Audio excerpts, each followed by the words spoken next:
Hello everyone, welcome to JXP Ambience. I am here. I'm going to be teaching how to braid hair, and I have my beautiful girlfriend here. I'm going to be doing her hair. We're going to be just having conversations. So stay tuned. We're just talking about what gender roles. So just stay tuned. So I'm doing kinky twist this morning. I don't know if you can see what I'm doing. So I have my two hair. I put them together.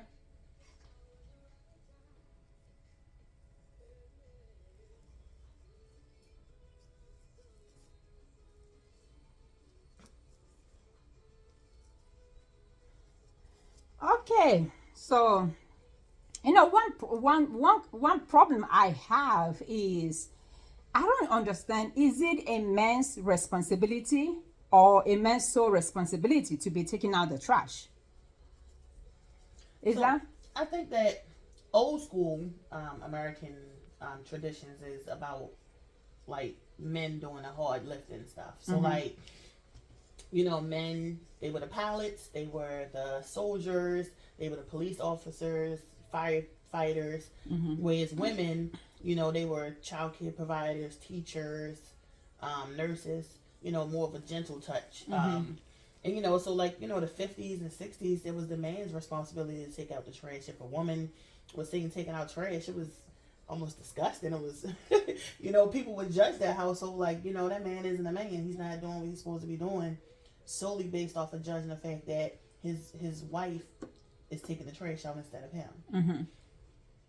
Now I'm not a baby boomer from the 60s, so thankfully, as an 80s baby, and growing up in a single female home, we had to take the trash out. I had to take the trash out at 8 years old. There was no waiting on a man to do it. And even now, as a parent now, my daughters know to take the trash out. My 6-year-old, she takes the trash out. She'll even go get the can the next morning when the trash is gone. But we from Africa back home, you dare not ask your husband to take out the trash, or the father to take out the trash. Is the responsibility of the women and the children to take out the trash. So now I have a problem when we come here from Africa or from any other continent. We trying to Americanize that culture. We're trying to tell the men, oh, you have to take out the trash. Now in most African homes, it becomes a problem because now men grew up from back home not taking out the trash. Now they come here, you are imposing it on them that you have to take out the trash. Take for instance, I was talking to somebody from Nigeria.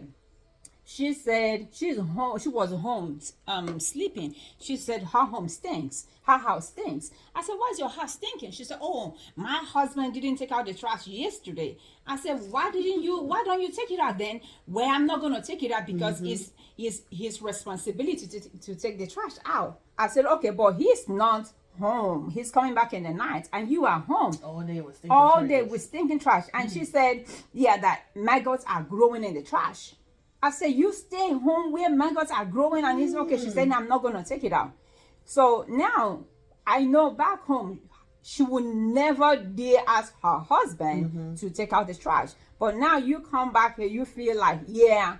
So I always like, is it a law that mandates men? It should be that anybody who sees the trash should be able to take out the trash. It shouldn't be like is a man thing. If a man is not home, the trash will not be taken out. I don't know. Yeah, I mean it's cultural. I can't see myself sitting in a house with trash with maggots in it just because I'm waiting for you to take it out. I would take it out and then we have a conversation later like, babe, we agreed this was going to be your job to do and you didn't do it, and I had to sit in this house with maggots until I woke up and took it out. But now you're saying it's his job. Why is it his job? But listen to what I said. Remember I said we communicated that was your job. That was your job. We agree, hey babe, I'll always cook. I'm a chef, I'll always cook. Okay, babe, if you'll always cook, I always do the dishes and take the trash out. Okay. If we agree on it, then at that point, it's not a law. It's not somebody telling you have to. That's a relationship. Yeah. But also in a relationship, you recognize the fact that people are human. Maybe he forgot. You just say he had to go to work the next day. Maybe he was tired from the night before and forgot to take the trash out. Mm-hmm. You And know, and so now he's back at work the next day, and you're going to say you're going to wait for him to get off work in that evening to finally take the trash out. That's some communication and relationship issues you got to deal with. That has nothing to do with gender roles. yeah. Okay, so is it the duty of the women to always cook? It's case by case. You know, it depends on that relationship. Mm-hmm. You know, everything is individualized. So, you know, what goes in one relationship, whether it's male and female or same sex, you know, you work out who's responsible for doing what. Mm-hmm. You know, but I know I'll clean.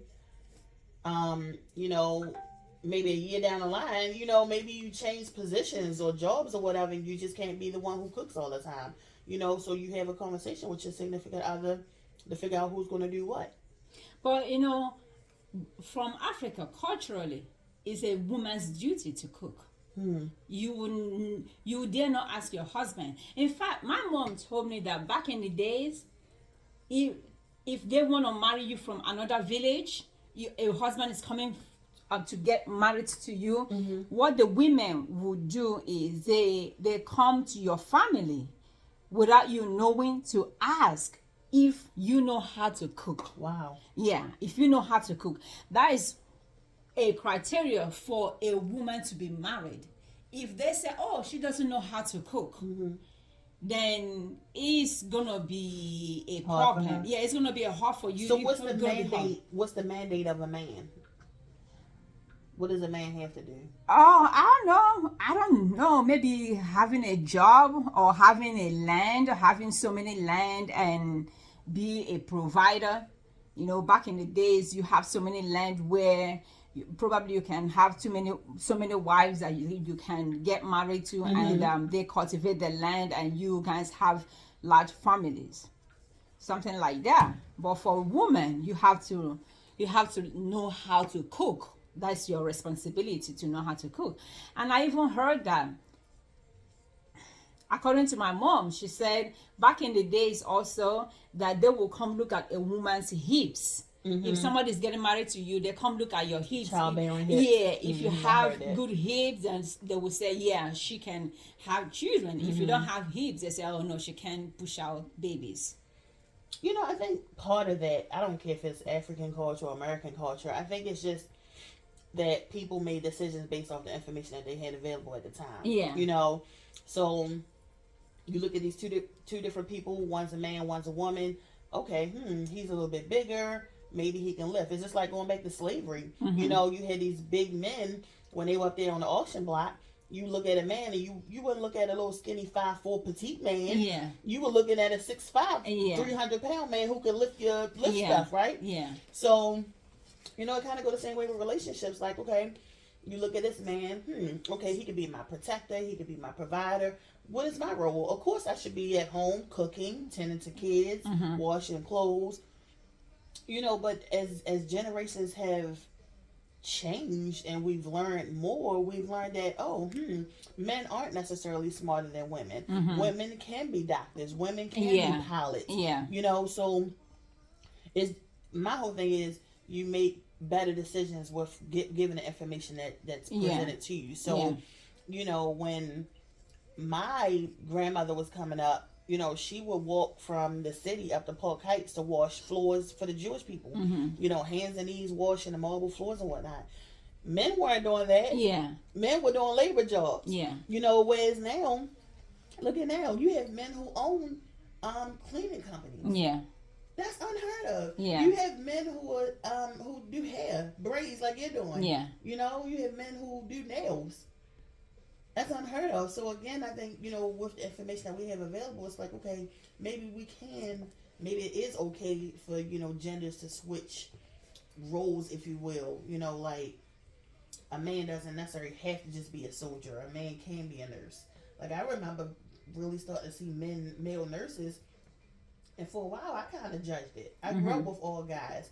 So, you know, none of them were soft. They were hardcore men. So, you know, to see a man be a nurse and then scrubs and stuff, I was like, you're not supposed to be a nurse.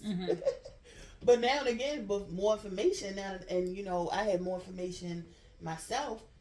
Why can't a man be a nurse? Be a nurse, yeah. You know? Yeah. Why can't a woman be a pilot? Yeah. You know, I just think too often we get stuck on what we think somebody's supposed to do. Yeah. So I had a discussion with my daughter, right? So one time we were talking, she said that she believes in gender reassignment. So I asked her, I said, what do you mean by gender reassignment? She said that the cooking will be done by the husband when she gets married. The cleaning will be done by the husband, especially if she makes more money than the husband. Mm-hmm. The husband probably will be a stay-at-home husband. So I said, okay, so gender reassignment. She said yes. I said, okay, so if everything you're going to reassign them to your husband, the pregnancy too, are you going to reassign that to your husband? She said, oh, we haven't come to that yet. I mean, I get her point. You know, I have my cousin, he has a master's degree. He was a teacher for several years. When he got married, his wife, they had a conversation, obviously, but he doesn't work. Mm-hmm. Now, what I will say is he does own his own businesses. He does landscaping work. Mm-hmm. But, you know, she had both the kids because he couldn't get pregnant. Mm-hmm. But he's a stay-at-home dad. Mm-hmm. He was raised by a strong man who provided for his entire family, his 5 children in one home with his one wife. All their kids they had the same kids together. So, you know, at some point she decided to get a job, not because he made her, not because she had to, but because she wanted to. You know what I mean? So again, it came from communication. But for my cousin, who came from a man who said men have to work, men's hands are supposed to be rough from the work that they do. And now his son is a stay-at-home dad. So you see the difference? I mean, for somebody, and like I said, he has a master's degree, so it's not like he's a bum and he was waiting for somebody to take care of him. It's just that when he and his wife met, they sat down and had a conversation about daycares and stuff like that. And because of her work, she wasn't going to leave her job, so he decided to leave his. But it works for them. Yeah. You know, when I see them, she's not saying, oh, I'm the money maker, you're nothing because you stay home with the kids. No, she recognizes, okay, when I have to work, he's running up to the school with the oldest one when he has to, taking him to the doctor's appointments and whatnot. So maybe he's not necessarily bringing in a check, but he's just showing that his wife's check continues to come in. Yeah.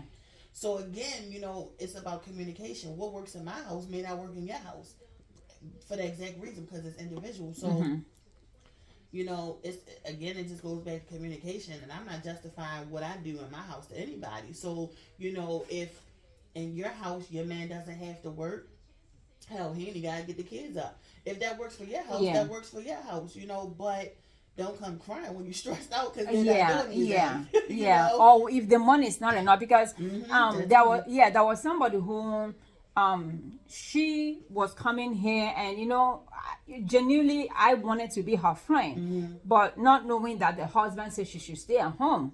So once in a while I would tell her, okay, let me get your hair done for you if I'm trying out a new style. So it became like it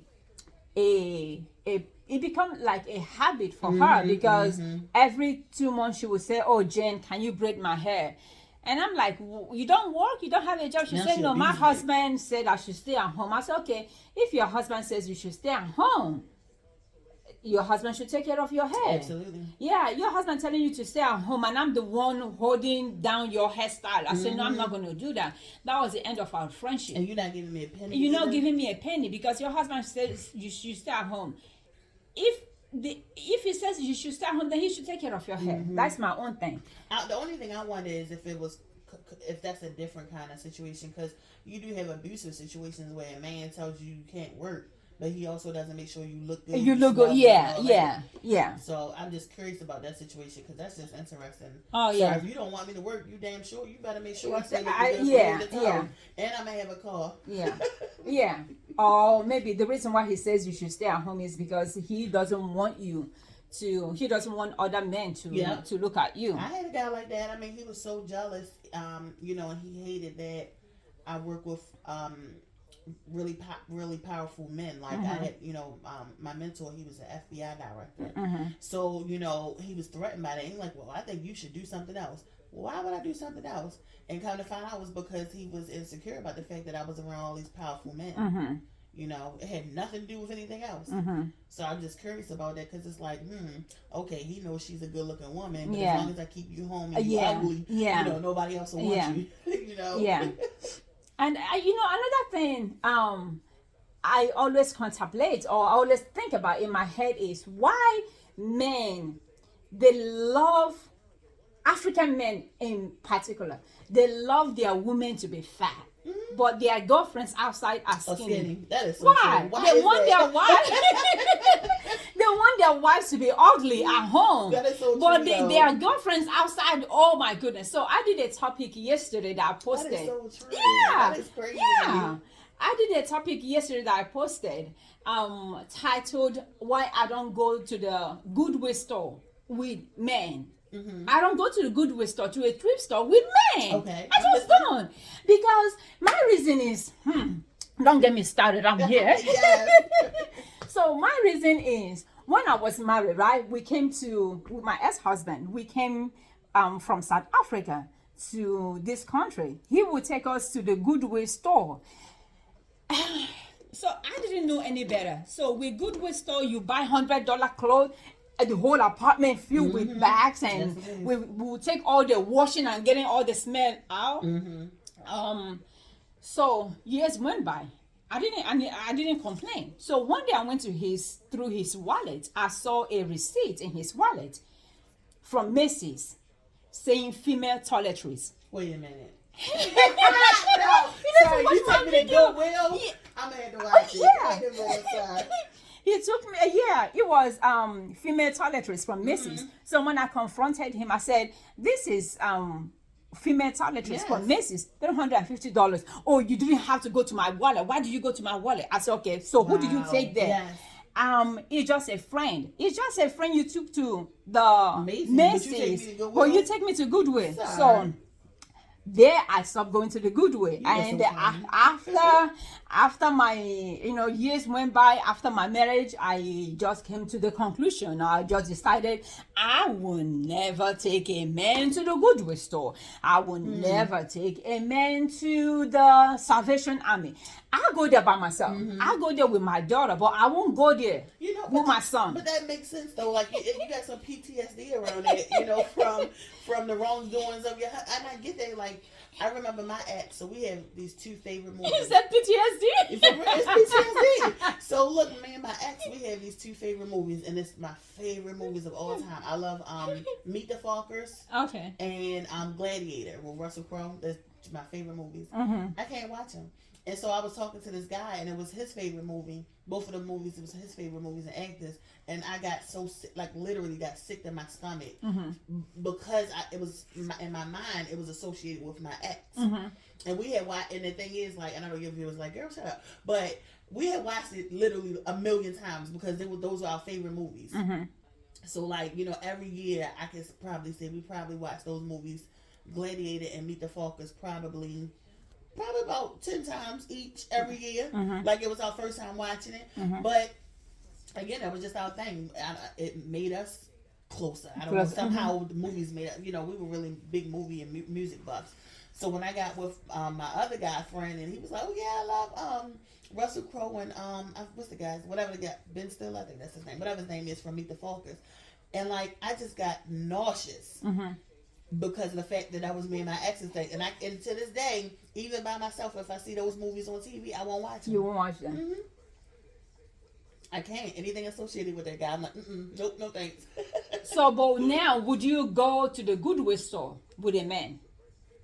I don't think so. The same Why? way with the movies. Like, if I want to watch those movies, I gotta watch it by myself. It's like, it's a lot of history there. Yeah. So I don't think I would go to the Goodwill with anybody. Yeah. because me, like I said in my video, I love to be showered with new stuff. And not to say Goodwill don't have new stuff or good stuff. They do, but I just prefer to go there by myself or with ladies or with girls. I want to go there with a man. You know, he burned you. You were taking me to Goodwill, sir, and you went and spent $300 at least one time I'm aware of on another woman. On another woman. I get that. Like, first of all, because like, you know, that's going back to your statement earlier about like how the man's wife look compared to a side piece. Yeah. You know, when you're cheated on, you look at the other woman. If you know if you can see the other woman, you're like, well, what is it about her that makes her special? Yeah. You know, that you were willing to sacrifice everything for yeah. her. And so it goes back to the same thing. So basically, sir, you're telling me that I'm only good enough for Goodwill, and then this other woman who's not your wife is better than me because you were able to take her to, you know, Macy's and spend real money. Because they know if the girlfriend asks them, if they take their girlfriend to the Goodwill store, she's leaving, or she's gonna bust his behind. I'm gonna tell your wife. You know the other thing about it though is that you're my wife. I already have you. Yeah. You're not going nowhere. Her, you know, especially if it's fresh, I gotta show her I got money. I gotta take care of her, make sure she's not out here mess with any other man. You know, so I got you at home. I had to show off. That's why. That's the other reason. So heck yeah, I can take you to Goodwill and you be happy. But my new chick, she ain't going to Goodwill. Because you know? I was like, you know, I was trying to make sure the money, you know, is enough for the house. So the Goodwill wasn't. It wasn't. I wasn't thinking anything of it. But what you're not going to do is take me to Goodwill and take her to Macy's. To Macy's, That's how it is. They already got you. I don't have to prove anything. I got you already. But yeah, I try to catch myself because my son is 8, and so my daughter, we were all playing in each other's hair one day, and my son was like, "Well, Mom, can I play in your hair?" And for like a good 5 seconds, I was quiet because I'm like, no, like boys don't play in nobody's hair. You know, but after those 5 seconds, I'm like, what am I showing him by telling him no, you can't play? He has hair on his head. So is a boy not supposed to play with their own hair? So, you know, after those 5 seconds, literally 5 seconds of sitting there judging my son, I was like, yeah, come on here. Here's a comb. Yeah, because I remember, like about 5 years ago, I was braiding her hair. It was like 2 days before Christmas. My son asked me, Mommy, what do I want for Christmas? I said, maybe you go to Burlington. You remember used to be by the mall. I'm not kidding. Between here and going to Burlington, buying the sweater and coming here wasn't more than 10 minutes. When he came with that sweater, I was like, is it 1930s or 1940s? What is this? I said, do you think I'm gonna wear this stuff? Yes. He said, you don't like it? I said, come on, boy. I was gonna wear this. Where did you pick it up from? Yes. I said, take your time, take your energy, put a little bit of your coins and buy me shirt. He said, okay, Mommy. So now he went and spent like 30 minutes there. When he came back, the shirt that he bought for me, I'm still wearing it now. Wow. Yeah. So it made me to talk in that video, like when you take us to good places, it makes us feel important. Yeah. You know, it makes us feel wanted. And not even just that, like you were talking about your son just now, like it made me think. So last year, my son's class for Mother's Day, they gave all of the mothers 2 necklaces.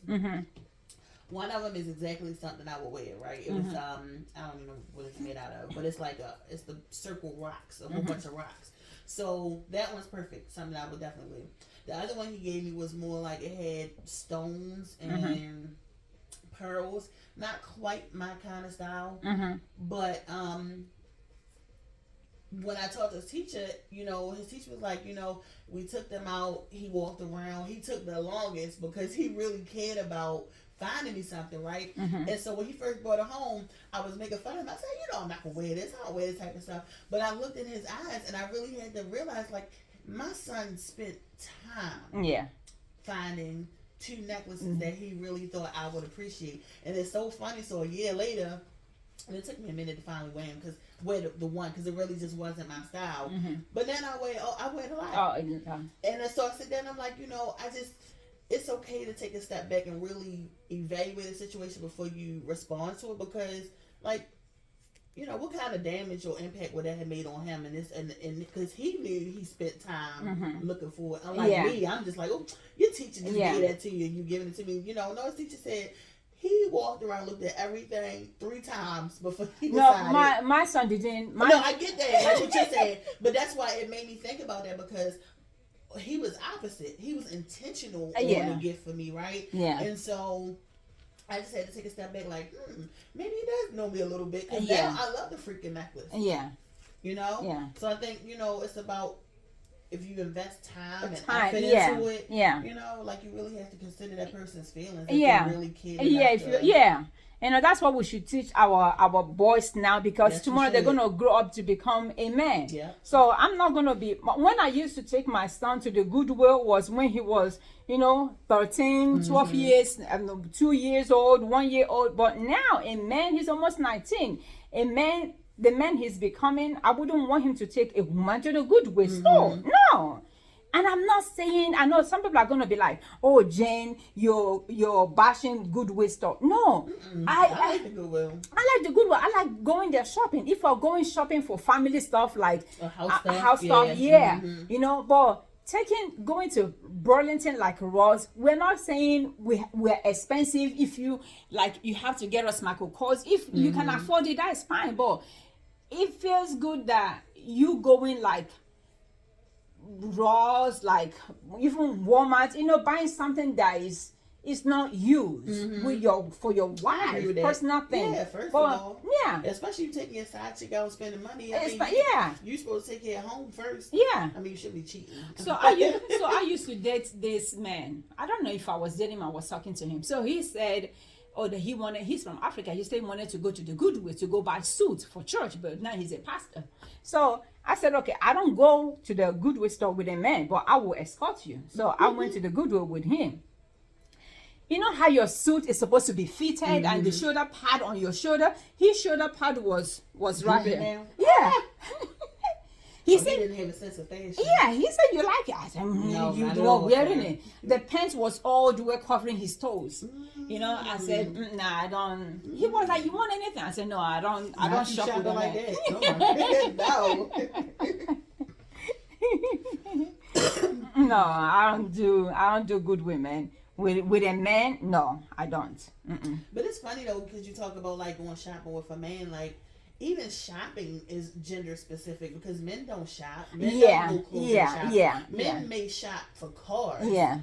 But even cars is more masculine than feminine. Yeah. But when people shop, that's associated with women. Yeah.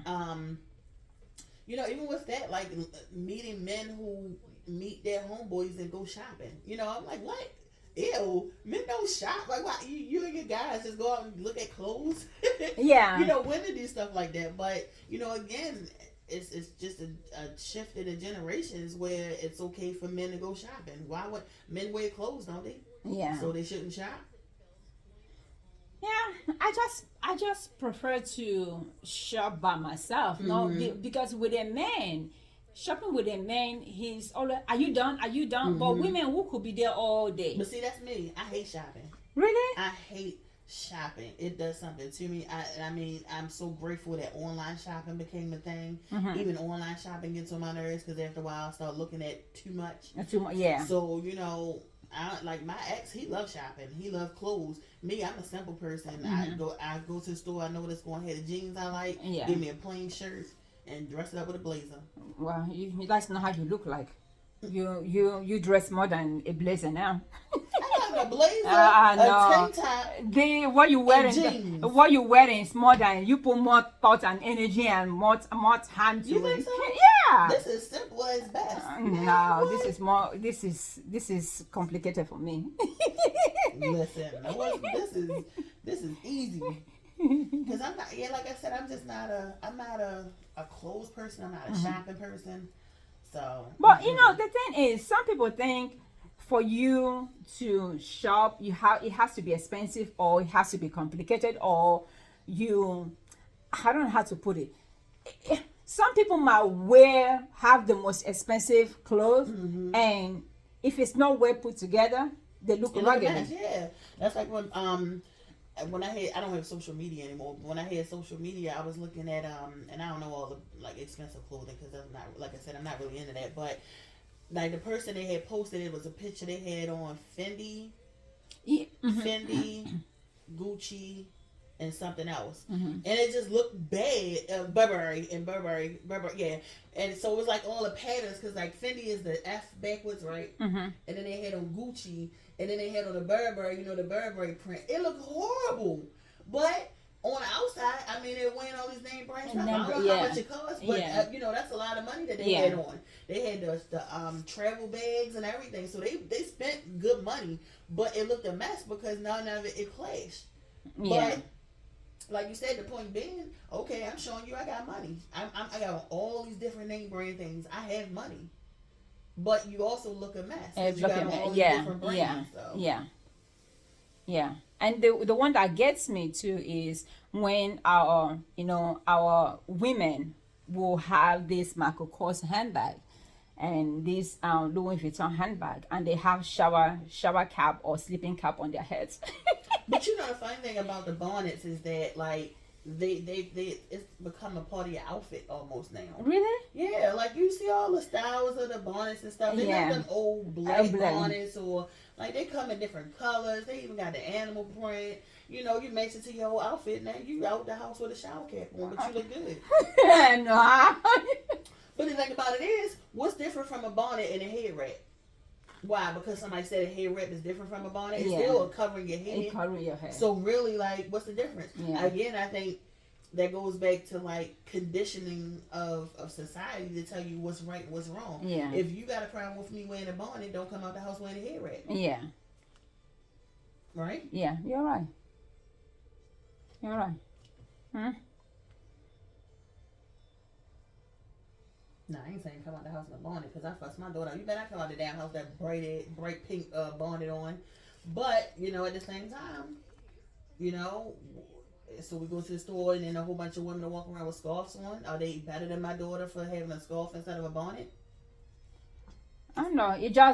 It's just something me. I wouldn't come out of the house with a sleeping bonnet. I wouldn't come out of my house with it. No, I will maybe a scarf to wrap my head, to tie my head, but sleeping bonnet, no, I wouldn't come out of my house going to the store with it on my head. No. I agree, but at the same time, how is it any different? How is your scarf better than my bonnet? I mean, because somebody told you it is? No, but a scarf looks, a little bit presentable. Now they're making bonnets look presentable, but back in the days, scarves for a long time were taboo too. They you're right. Scarves. Yeah, you're That's right. a new thing. Yeah, unless you were like wearing a hijab, what do you call hijab? Yeah. Unless you're wearing those, and even that, I mean, and this is me being the devil's advocate, so just viewers don't find me cussing me out, but.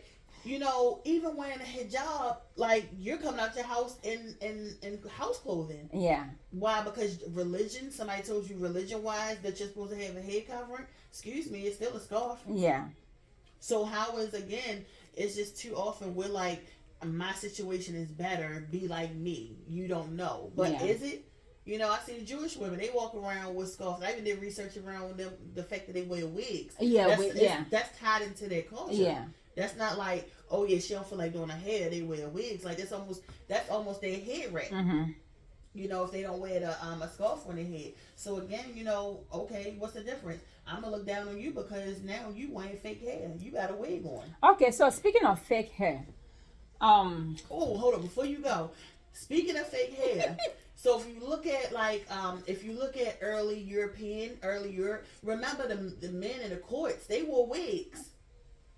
You know that, right? The Supreme Court. Yeah. They still do that in some part of Africa. And even there, even in lawyers, Europe, they do, right? So the point I'm bringing up is, but look at America. If a man has fake hair in his head, something's wrong with him. Yeah. That is disgusting, right? But now it's different from overseas where the men wear these wigs. It's part of their profession to have these wigs on. But if you come over in America and you're a man and you put track in your head, you damn near gonna get beat to death. But those wigs they're not like fashion wigs. They're just something to represent, that they are in court. I get it. But the point being is that you're a man wearing a wig.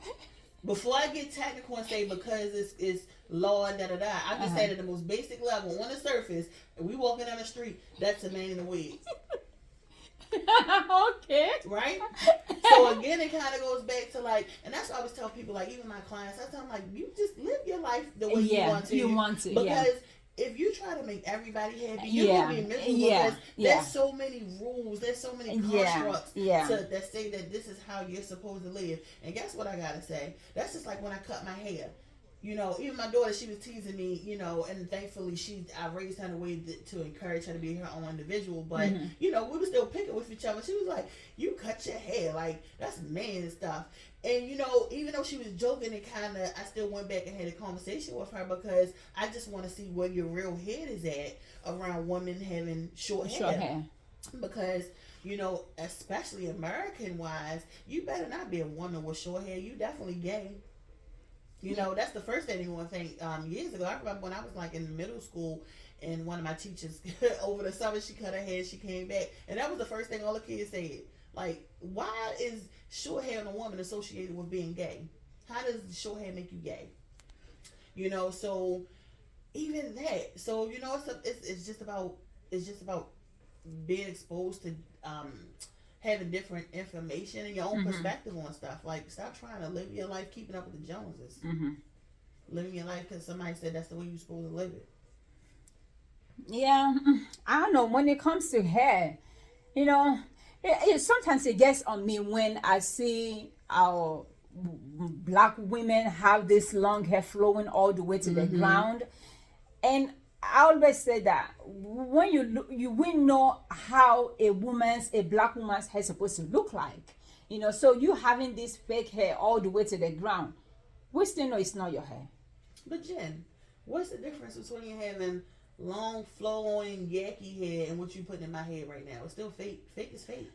Yeah, but this is more natural. But that's your rule. That's your rule, though. How is this any realer than the Yankee number 5 or whatever it is? It's still fake. All it's the way to the ground. But it's not mine. It doesn't matter. It doesn't matter. Yeah, you're right. My thing is, and I feel you on one hand, but again, I just have to take a step back and say, who am I to, you know, because that's like somebody saying, I'm a big girl, you know, but I wear little dresses. I like tight clothes, you know, and I know for years, prior to like big girls really being quote unquote accepted, like you couldn't have your stomach out. Now you got big girl crop tops. Yeah. I won't wear crop top, but that's a different story. But, you know, the point being is that we allow society, we allow other people to dictate who we're going to be. But and that's unfair to yourself as an individual. That's, you know, so I don't care what. Like I said, cut my hair. You know, my mother was like, you cut your hair? Yes, ma'am, I did. Like, what?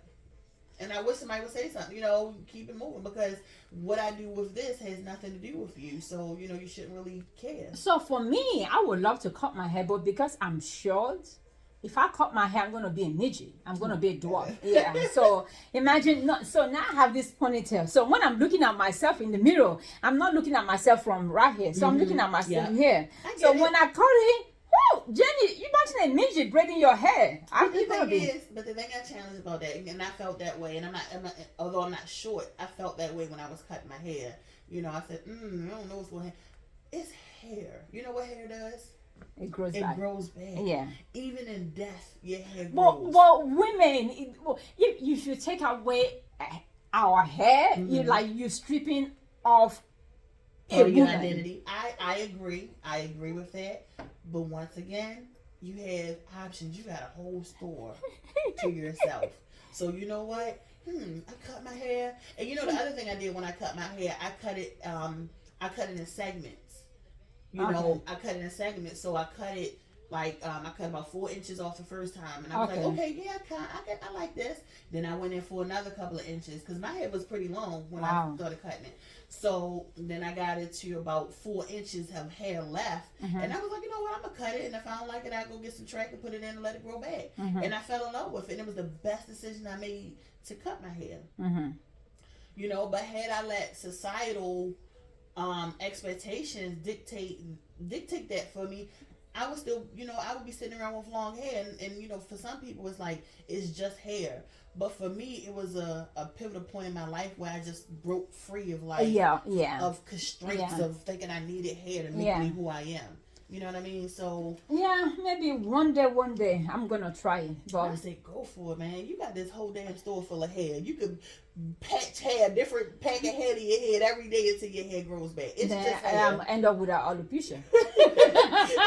No, I'm just saying, but you can take all this hair every day, like, oh no, I want to look like this today. Yeah, But, I will listen. try. I'm gonna leave that when I'm 90 years old. And what's funny is that that's used like especially when, and I don't care, and I don't think it even matters about color, because I see even white women do it too, even Asian women. You know, the older women get, that's when they start cutting the hair off. Yeah. So I just said, okay, well, I guess I got old early. Yeah. But yeah, but it was the best thing I could have done for myself. I mean, when I really went in and cut it all off, and it wasn't even like I was doing it because of any other reason. I just really came to a point where in my life, for some reason, I just didn't want hair on my head. So, but when I finally cut it off and they took the clippers to my hair, and I saw the last of it coming off, this weight like lifted off my shoulders. And that's the only way I can describe whatever I was going through at the time. But the weight that lifted off my shoulders when they took the last little bit of hair off my head was just so profound that I just sat in the seat after he was done. I was just like, wow, that's crazy. Okay, maybe I'm gonna try it. Maybe next year. Yeah, I mean, you know, and then you can put your hair wraps on. That way you don't have to show your hair if you don't like it. I'm still gonna look short. I'm still gonna be short. Except maybe they take the size off, then the top they still leave the top maybe a little bit longer than yours. That's Yeah. it. Whew, I don't know how I'm gonna look. Oh, You're gonna look bomb because you look bomb, period. I don't know, man. Oh.